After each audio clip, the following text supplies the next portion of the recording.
morning, good afternoon, good evening, whichever part of the world you are in. Recently, we all have been hearing news about heat waves in Bangalore, November rains in Pune and Hyderabad, pollution in Noida and Delhi, locust swarms in Rajasthan and UP, Australian bushfire and green snow in Antarctica. All these phenomena have a common thread running through them. Climate change due to the concentration of GHG emissions in the atmosphere. Now, let us look at the solutions. Just imagine one night when you're fast asleep, Mother Nature comes to you and grants you a boon that from tomorrow onwards, you're free to do any activity without worrying about harming or polluting the environment. She tells you that even causing endless amount of carbon emissions would not bother or affect her. How would that make you feel? Good? Relieved? Right? You can have unlimited usage of electricity and fuel, and perhaps even pay lesser. So no need to switch off lights or ACs ever. You can travel frequently and cheaply by air, and also drive around in your big car without having to worry about the negative impact on the environment. But such a utopian world only exists in our dreams, because this is a hypothetical scenario which is not likely to happen ever, as every activity that we do on day-to-day basis has either a direct or an indirect impact on the environment. So since in reality there will be no such boon by the Mother Nature, we need to take actions. I repeat, we need to take actions. You might have come across signboards stating save electricity, switch off fans and lights when not in use. What do? They're just a simple way of ensuring that we leave behind less carbon footprints. How do we ensure that we have minimum impact on the environment? What are the ways to make the earth green again?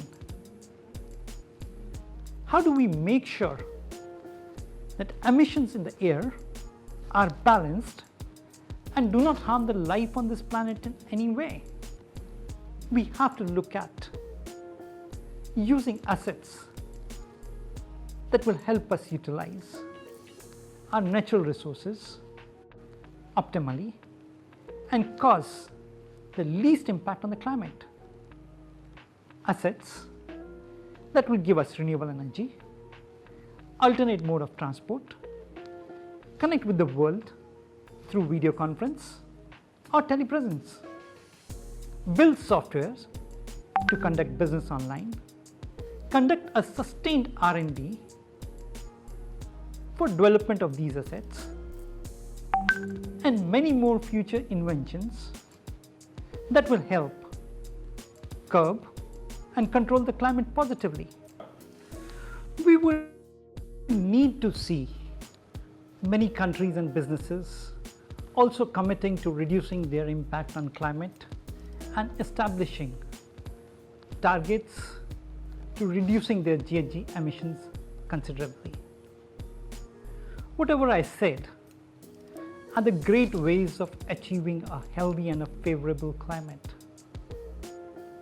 But there's a small hurdle that one forgets to think about. All these investments need considerable amount of money for implementation. question now is, where would this money come from? How do we source finances for these green projects? Well, there are many ways of accomplishing this.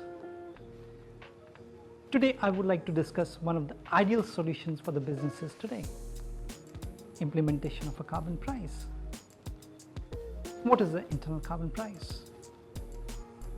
It places a monetary value on the greenhouse gas emissions, which businesses, countries can factor into the investment decisions and their business operations. Companies use internal carbon price as a strategy to manage their climate-related business risks and prepare for a transition to a low-carbon economy. How do we implement, or how did we implement this in Tech Mahindra? Our process may perhaps serve as a guideline for the company or the businesses who want to implement the same in their organization. First very important step is a structured inventory of GHG emissions.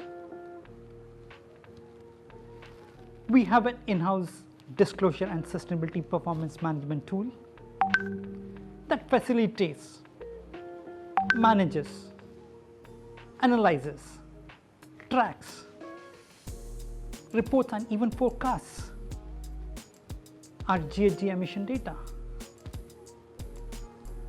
The data collected is then assured by the third party on the basis of GRI standards and GHG protocols. The second very important step is to look at how much investments have we done towards greenness.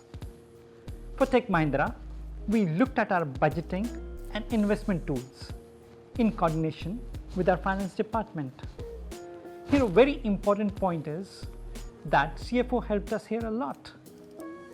Our green investments done over a period of time with respect to our carbon footprints helped us in calculating our internal carbon price.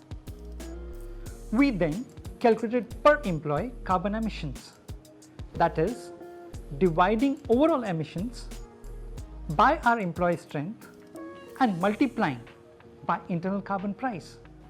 This gave us funds required for annually for our green investments. Carbon emissions are attributed across various business groups in proportion to their employee emissions.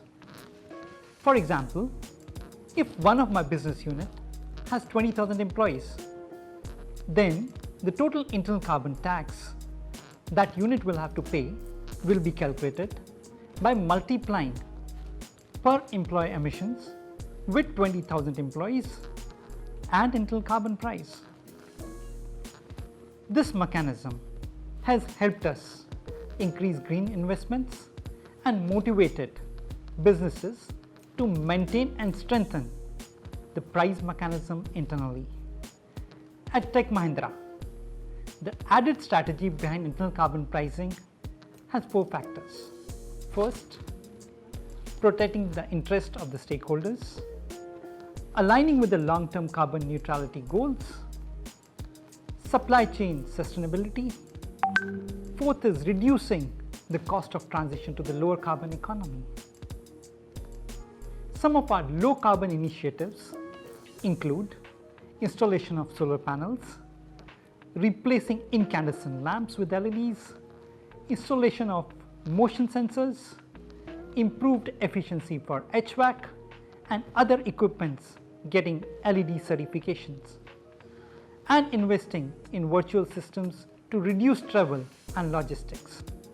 We have saved around 30,000 metric tons of CO2 by investing in projects like renewable energy, improving energy efficiency, and using low emission products. The carbon pricing tool also guides us to achieve our emission targets, which are approved by SBTi for us. I foresee that this will also help us in sourcing 50% of our energy from renewable sources by FY 2025. Whether working towards NDC under the Paris Agreement or mitigating any risk towards regulatory future taxes on carbon price will act as a key to all of them. So in net, we have implemented carbon pricing as a part of our sustainability strategy to bring in discipline and awareness within the organization towards the commitment of environment, which in turn is helping us in reducing our carbon emissions. Towards the end, sustainability and profitability, they coexist. Because with sustainable solutions comes sustainable growth. I repeat, with sustainable solutions comes sustainable growth. Businesses adopting carbon price as their strategy will be able to leverage profitability while mitigating all the climate-related risks. Internal carbon price, which helps generating funds, can play a vital role in carving out a new future for organization while transitioning to a low carbon economy. Thank you.